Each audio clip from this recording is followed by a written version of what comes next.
Hey YouTube, this is Slodgeball and this will be my Raw review from the 27th of June 2011, and it was Raw Roulette. It was in Las Vegas, Nevada, and you had Shawn Michaels like as the like guest starring on the show.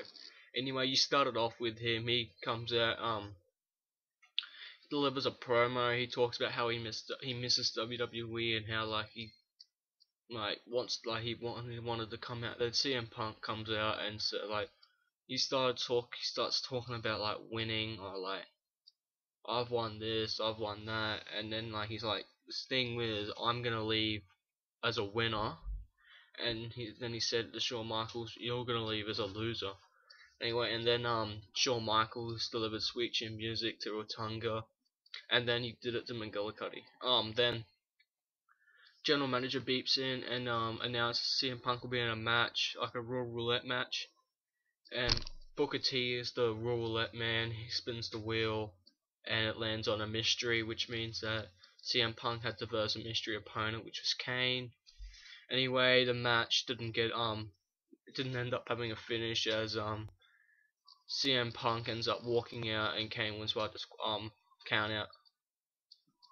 Anyway, next match, the anticipated Sin Cara versus Evan Bourne match.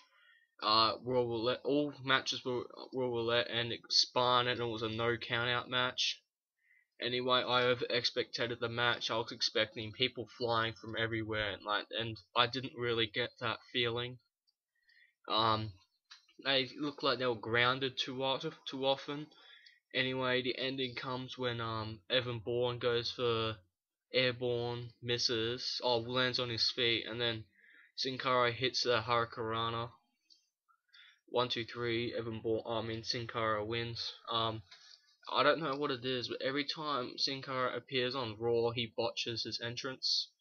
This time when he botched it, instead of just holding his arms up, he had to hold onto the ropes and quickly roll. Yeah, so another fuck up. Next match, another match, Kofi Kingston versus Dolph Ziggler. Vicky Guerrero spun the wheel and it came up as a player's choice. So therefore Kofi Kingston got to announce what type of match it was, and he announced it was a Vicky Guerrero was banned from ringside. Anyway, this match was, wasn't bad. I've seen better matches from them. Anyway, Kofi Kingston wins after hitting the Trouble in Paradise. Then they announced the Raw Money in the Bank ladder match contestants. Out of 8, you've got R-Truth, Rey Mysterio, Alberto Del Rio, Jack Swagger, Evan Bourne, Alex Riley, The Miz, and Kofi Kingston. I'll talk more about that in my preview video once I see both Money in the Bank. I'm gonna do a preview on just the 2 Money in the Bank ladder matches once the SmackDown have got their contestants in there as well. Anyway, next match was Big Show versus Alberto Del Rio. Maurice spun the wheel because Alberto Del Rio thought it was good luck. He didn't get good luck. It was a steel cage match. But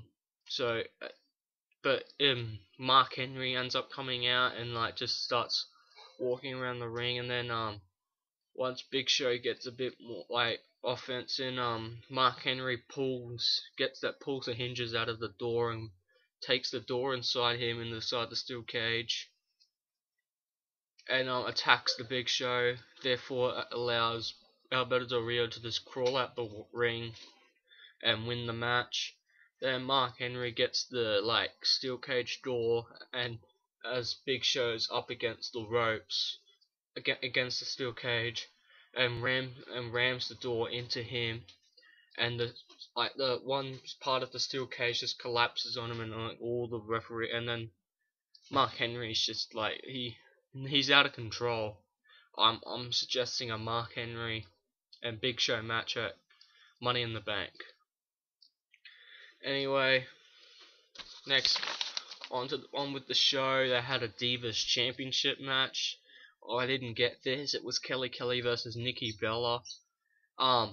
And apparently Brie Bella's getting her rematch at Money in the Bank. Now, let me get this through. You've got the current champion in a match, and with the former champion's sister, and then what if she was to lose? Like, WWE did not plan this very well at all. Like, then what happens if they lose? That you can have a Brie Bella versus Nikki Bella match. Like, you couldn't have done that. You should have waited till after the match was finished for Brie to announce her rematch. But no, stupid.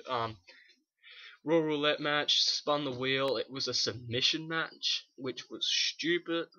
Neither of those divas have a submission they can use. Nikki had a armbar, I think, yeah, armbar, and then Kelly has, I don't know, what do you call it? It's like, it was the walls of Jericho. I'm just gonna call it that. It's like a double leg hook, I think, and she ends up making Nikki Bella tap out. Anyway, on with it. They had an interview with Tough Enough winner Andy Levine, just like about his training and stuff. Hopefully we get a debut from him in like a month or so. They're probably training him up to get him like good, like get his ring skills like gone, like perfection. Next you had a tag match. It was Rey Mysterio and Alex Riley versus The Miz and Jack Swagger. Rey Mysterio spun the wheel and it ended up as a tornado match. So tornado match is when both contestants are in the ring at the same time. This was a very good match. I enjoyed this. You had either two superstars picking on one opponent or vice versa. Ending comes when Jack Swagger's in the ring like with Riley and Mysterio. Mysterio hits the 619 on Swagger, then Riley hits the DDT. And then Mysterio gets up on the top rope, delivers that splash, and then Alex Riley and Rey Mysterio declared the winner. Now, what I don't like is Alex Riley's gone from zero to hero now. Like, it seems that he's just completely dominant over these top superstars. You got Jack Swagger, a former world heavyweight champion, and The Miz as a former WWE champion, and you're getting him to pin both those. Like, you're getting them to just completely dominate those. Like, The Miz hardly got any offense on Alex Riley whatsoever. What I'm getting towards is now that maybe Alex Riley will win Money in the Bank, and I don't want him to win Money in the Bank. There are better superstars that deserve to. Hell, bloody R-Truth deserves a WWE Championship or a World Championship before that bloody cunt. Like, he's come out of nowhere. Like, you had Caval, who WWE released, and you've got Alex Riley, who came second, and yet Alex Riley's had more praise than Caval ever did.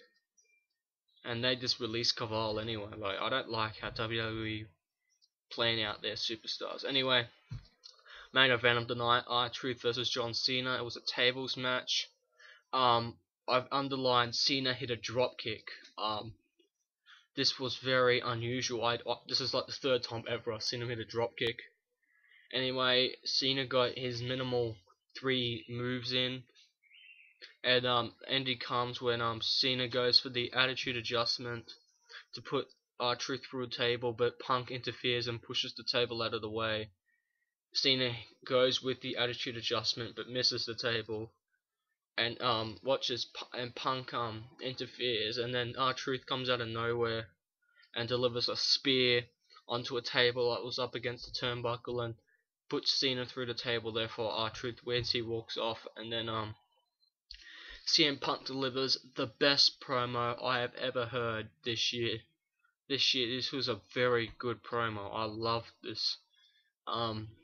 He was talking about how the company's like run by a jackass. How it's gonna be taken over by his dim-witted daughter and doofus son-in-law. He was talking about how he hates he was like seen as an ass kisser to Miss Vince McMahon. He was saying how Hulk Hogan was and The Rock was and all that sort of stuff. It was really personal. the promo that he delivered. And then when it all started to get all good, his microphone turned off, and then that was the end of the show.